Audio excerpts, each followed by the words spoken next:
Hola, bienvenidos a MCT Tutorials, el canal de tutoriales de tecnología en español. Mi nombre es Esteban Calabria y el día de hoy vamos a ver en este video tutorial cómo funciona el Entity Framework Core dentro de un proyecto de ASP.NET Core.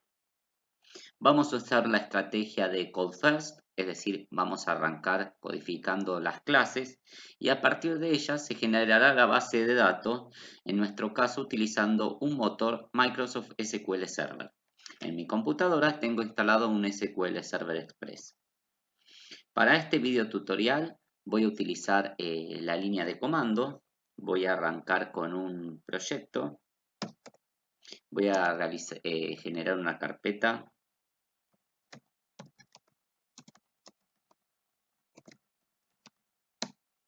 Y dentro de esta carpeta voy a realizar un proyecto.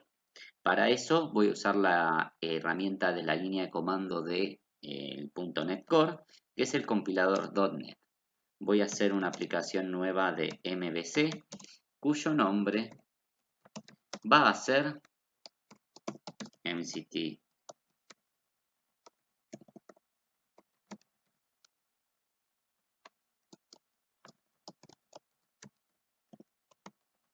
.NET Demo. Bueno, con esta línea de comando vamos a crear el proyecto. Va a utilizar un template correspondiente a un proyecto de MVC y va a crear en este directorio una carpeta con el nombre del proyecto. Bueno, aquí tengo mi archivo CSPro, voy a editarlo y para ello voy a utilizar el Visual Studio y voy a correrlo utilizando Start y el nombre del archivo del proyecto. En mi caso, tengo configurado el Visual Studio 2019 que se abre cuando edito un archivo con extensión CSPro.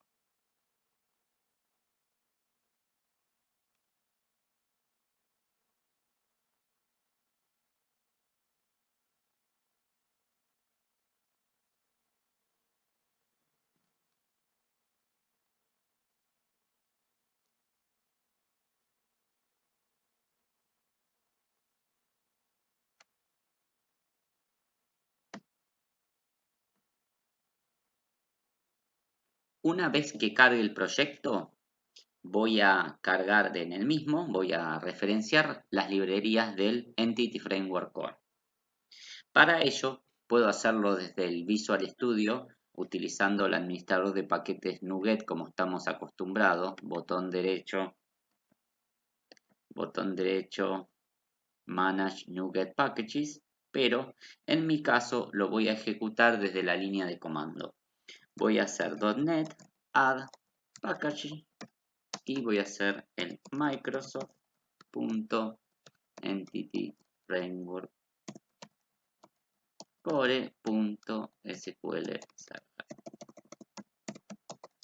Esto también me va a instalar el paquete del Entity Framework Core y la parte de la conexión con el motor de base de datos SQL Server. El Entity Framework Core es una reimplementación del Entity Framework del .NET Framework que funciona con el compilador de Core.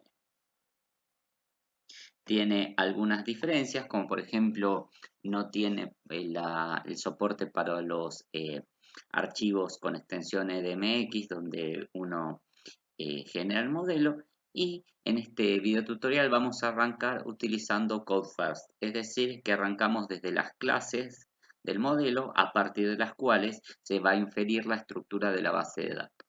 El control de ciertos atributos de los campos de la base de datos, como por ejemplo si admite nulos, no admite nulos, el valor de la longitud de los varchar, lo podemos hacer mediante atributos.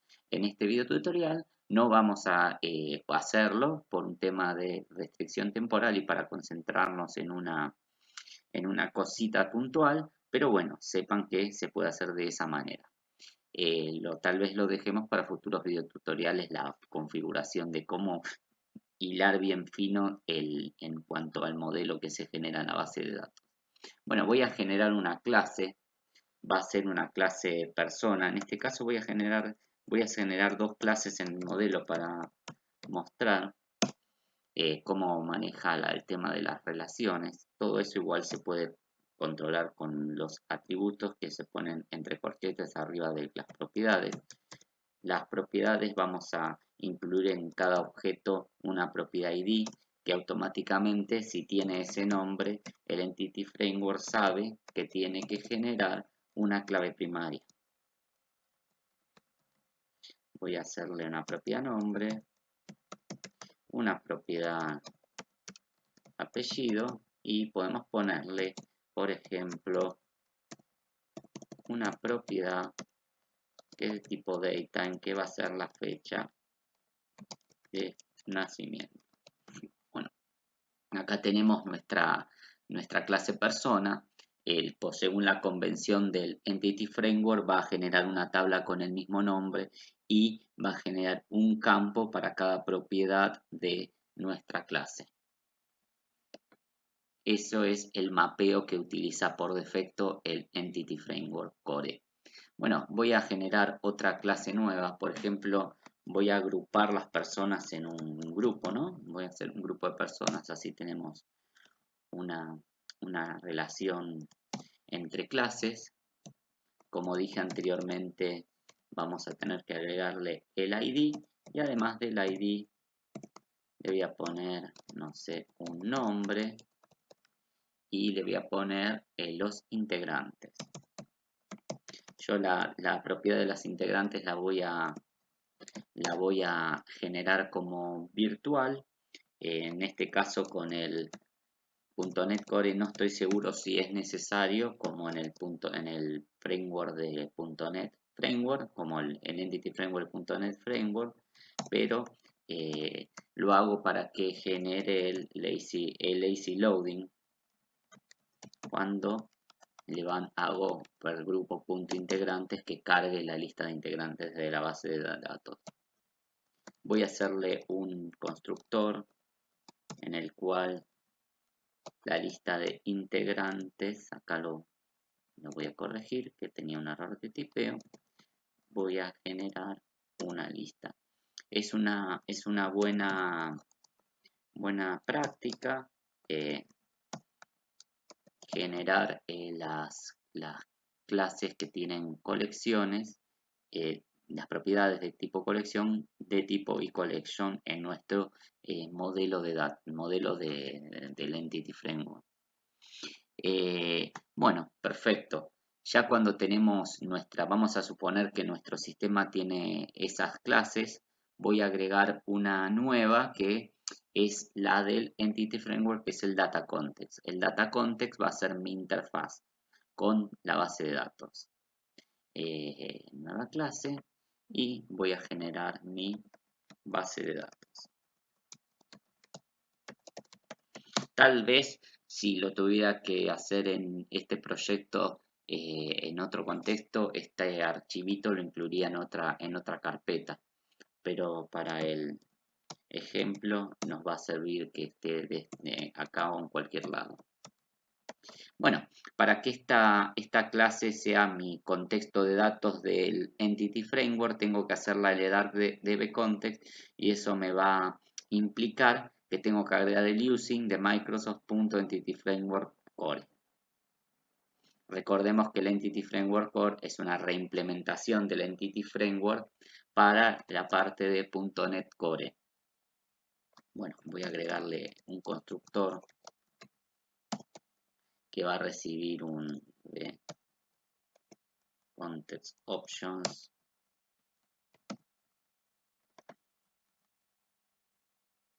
base de datos. Esto, por ejemplo, no se hacía de esta manera en el Entity Framework convencional, pero bueno, nosotros lo vamos a hacer así. Y al igual que sí en el Entity Framework convencional, tenemos que agregar las dos propiedades de tipo dbSet, que sería la persona. A mí me gusta poner el nombre de la propiedad igual que la clase y en singular. Algunas personas la ponen en plural, como me sugiere el Visual Studio, pero si lo hago de esa manera y quiero que los nombres de las tablas estén en singular, también voy a tener que definir cuál es el nombre de la tabla que se usa para cada clase y poner que sea en singular. Y en este caso quiero omitir estos pasos para este ejemplo, así que le voy a poner los nombres de las propiedades de tipo dbset en singular, aunque también generalmente lo suelo hacer de esta manera. Bueno, voy a salvar estos tres archivos, ya tengo mi base de datos, mi contexto de datos que le da dbcontext, y ahora voy a programar lo que es la conexión, el string de conexión con la base de datos. Voy a conectarme contra mi SQL Server Express que tengo instalado local, y lo que antes en el .NET Framework lo hacíamos en el webconfig, ahora lo hacemos en el archivo app-settings.json, que es un archivo que tiene formato JSON, a diferencia del webconfig que tenía formato en XML. Bueno, voy a agregar la propiedad connection strings. Lástima que acá no me funciona no tiene, bueno, no sé cómo activar el autocompletado como tenía el webconfig, entonces me tengo que saber que tengo que agregarle a este objetito JSON un atributo que se llama connection string, y voy a inventar acá el nombre de la conexión. Le voy a poner conexión y voy a ponerle ¿cómo se llama? El string de conexión. Bueno, voy a ponerme que mi data source es punto barra barra, para que no me tome el carácter de escape, SQL Express. Le voy a poner que el initial catalog es igual, le voy a poner MCT tutorials demo, y le voy a poner que use la autenticación de Windows. Integrated Security va a ser true. Bueno, acá ya tengo mi string de conexión contra la base de datos. Esta base de datos por el momento no existe, va a ser el Entity Framework quien la cree. El Entity Framework me refiero obviamente al Entity Framework Core, que es con el que estamos trabajando. Bueno, vamos a tener que instanciar ¿cómo se llama? Una base de datos en los controladores que vayan a acceder a la base de datos, pero en este caso el .NET, el .NET Core viene ya en forma nativa preparado para trabajar con inyección de dependencias. Entonces, vamos a poner que los controladores ya reciban nuestro contexto de datos sin tener que instanciarlo, que alguien desde afuera le inyecte esa dependencia. Eso lo vamos a hacer en el startup.cs, que es el archivo donde se configura todo lo referente al .NET Framework Core, al Core. Entonces voy a agregar que en la parte de Configure Services voy a agregar, van a ver que tengo un add dbcontext, y le voy a poner que voy a agregar mi base de datos. Esto voy a tener que incluir el using de la carpeta de mi namespace donde tengo los modelos, y vamos a cargarle acá en lo que es las opciones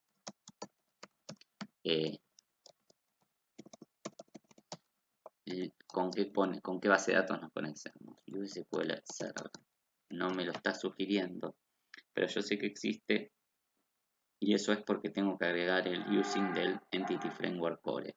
O sea, acá arriba en la parte de using agregamos el de Entity Framework Core, y también una referencia a nuestro namespace donde tenemos los modelos, que ¿dónde está? Acá está.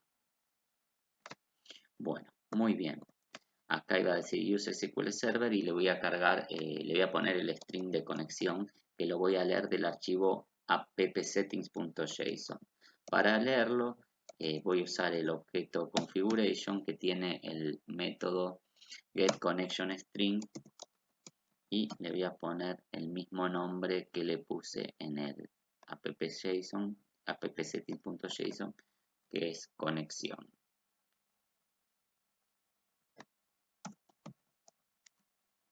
Bueno, perfecto. Entonces ya tenemos configurada nuestro dbContext para ser utilizado por los controladores de nuestra aplicación por medio de inyección de dependencias. Es decir, no vamos a necesitar instanciar los dbContext en el constructor de nuestros controladores.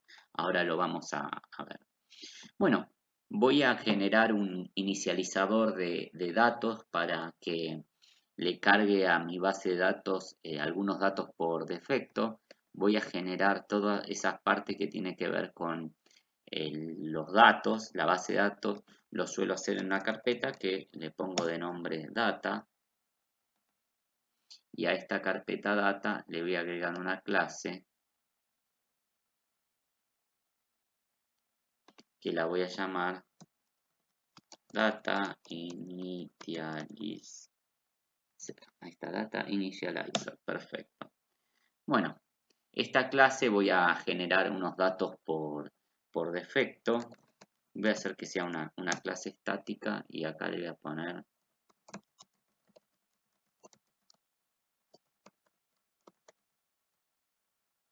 y le voy a poner que reciba la base de datos. Generalmente a las variables que son de tipo base de datos, o sea que heredan de context, le suelo poner de nombre context al parámetro o al nombre del atributo. Y acá le voy a poner que en el using la referencia en mi dbContext. Bueno, primero lo que voy a hacer para que se genere la base de datos en lo que es el .NET Framework Core, voy a llamar al método EnsureCreated que me asegura que se genera la base de datos si no está creada. Voy a hacerme una persona. Voy a generar a mi objetito Alicia igual new persona.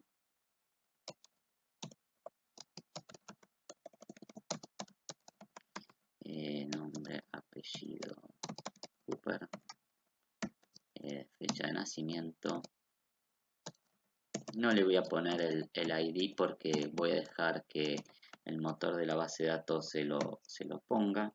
Acá dice mi objetito, mi objetito persona. Ahora voy a hacer uno nuevo, así tengo al menos dos personas distintas. Y voy a hacer a Bob.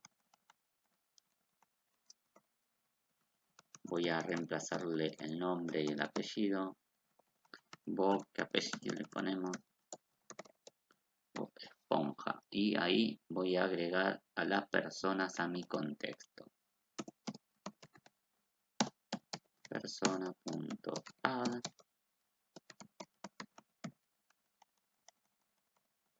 A diferencia de lo que es el .NET Framework, bueno, vimos que la configuración del string de conexión se hace dentro de lo que es el archivo appsetting.json y acá para que nuestro proyecto funcione correctamente en .NET Core debo ejecutar el método EnsureCreated para que me genere la base de datos. Bueno, vamos a generar un grupo. Vamos a poner que estas dos personas sean parte del mismo equipo, que va a tener de nombre, vamos a poner los isótopos en honor al equipo de los Simpsons, y voy a agregar a las dos personas que tengo como integrantes de mi equipo.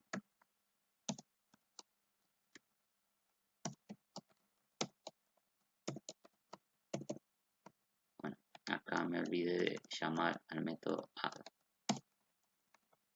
Bueno, perfecto. Una vez que tengo mi equipo generado, lo voy a agregar a mi base de datos. Y después voy a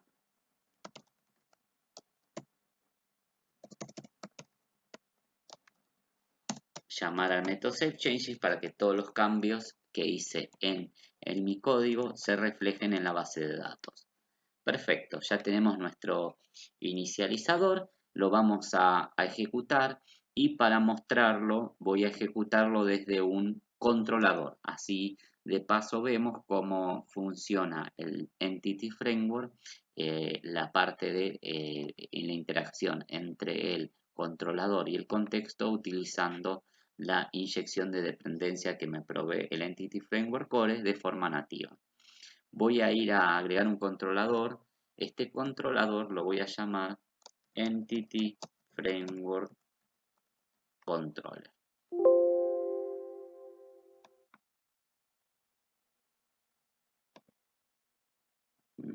Vamos de nuevo.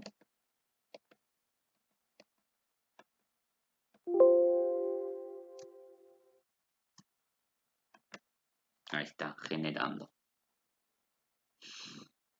Como el proyecto lo generé con la línea de comando .NET, me generó el archivo csproj, pero no me generó el SLN.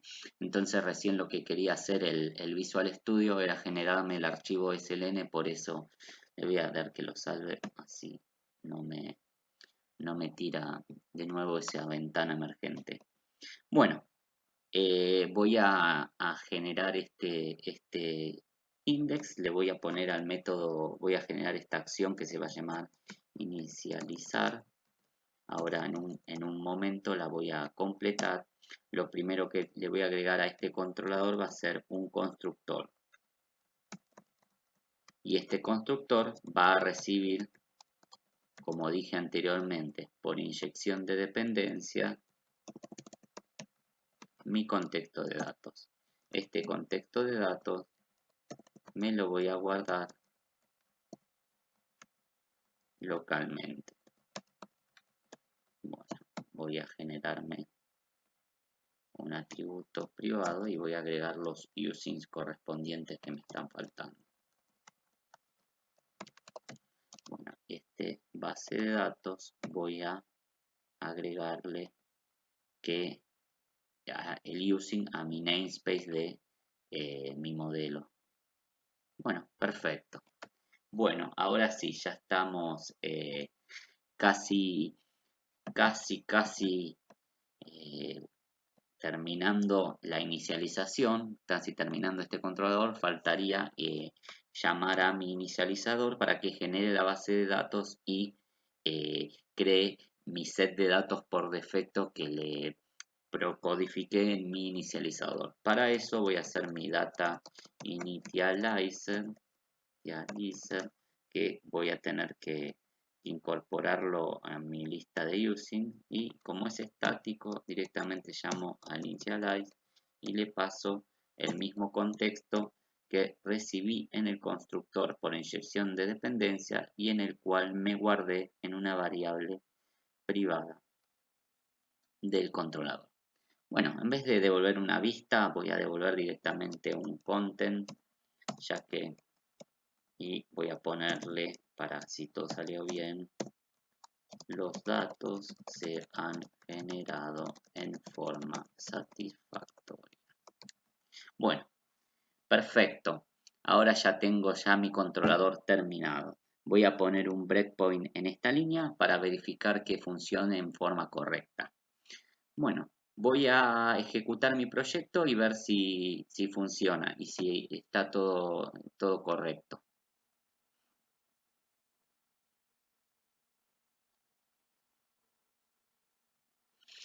Este video tutorial lo hice pensando que la persona que lo mire tenga ciertos conocimientos del Entity Framework y que haya trabajado con él en lo que es el Entity Framework del .NET Framework.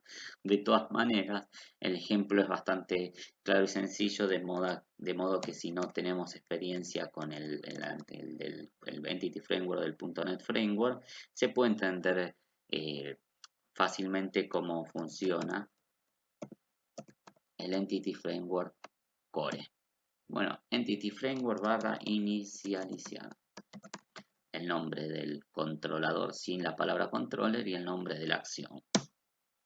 Bueno, acá cometí un error. Entity, frame, una n de más. Y ahora vi que saltó mi punto de interrupción.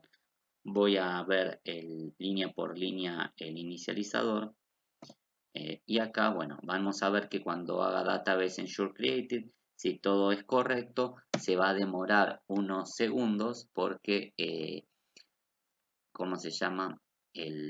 Está generando la base de datos. Bueno, acá me dice keyword not supported data source, o sea, cometí un error al generar el string de conexión en el app settings.json. Lo voy a corregir enseguida porque es data source con un espacio en el medio. Y bueno, voy a volver a ejecutar mi proyecto.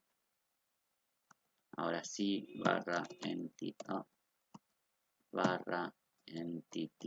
framework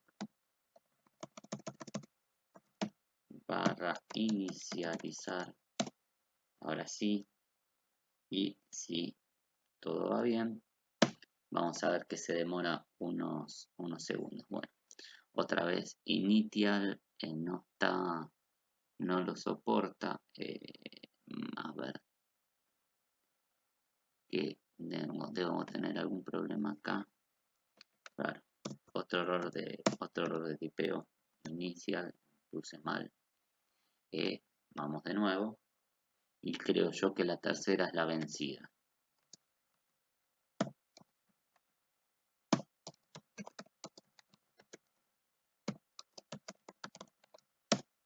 Bueno, ahora sí. Vamos. Ahora sí, chan, chan, chan, chan. Crucemos los dedos, crucemos los dedos. ¿Funcionará esta vez? Bueno, vamos a ver que se demora unos segundos. Y después, acá, ven que está esperando los cajos. Bueno, y ahí siguió a la línea siguiente. Bueno, todos esos segundos que se demoró en ejecutar la instrucción anterior se debe a que generó la base de datos. Bueno, voy a ver que genera todos los objetos. El save changes pasó sin ningún problema, o sea, no nos tiró ningún error al hacer las sentencias SQL contra la base de datos, tiró los insert correspondientes. Y bueno, los datos se han generado en forma satisfactoria. Vamos a ver si eso ocurrió efectivamente. Voy a apretar Control Alt S para abrir el explorador de servidores, y en la parte de conexiones voy a agregar una conexión nueva. Voy a conectarme con el SQL Express y en la base de datos que le había puesto MCT Tutorials Demo. Bien, se pudo conectar bien, entonces tengo acá la base de datos ya cargada. Vemos que tengo las dos tablas generadas. Voy a ver que si hago una consulta con la base de datos, por ejemplo, select asterisco from persona y ejecuto, voy a ver que me trae las dos personas que generé desde mi aplicación. Y bueno, ven que me agregó una clave foránea al grupo porque las dos personas pertenecen a un grupo. Bueno, si quisiera una tabla de relación tengo que configurarlo con los atributos de la misma manera que yo configuraría con los atributos.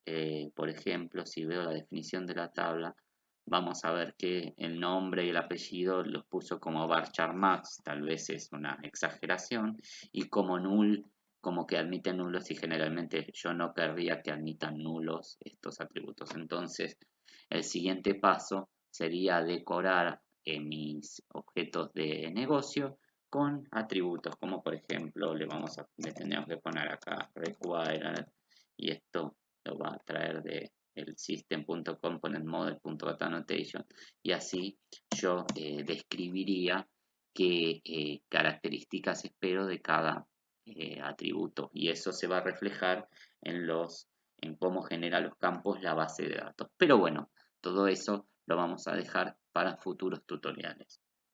Hasta aquí fue la muestra en este pequeño ejemplo de cómo utilizar el Entity Framework Core y espero que les guste y sobre todo que les sea de utilidad. Si les gustó y si les de utilidad, no dejen de suscribirse al canal y de decirme que en los comentarios qué les pareció el video tutorial.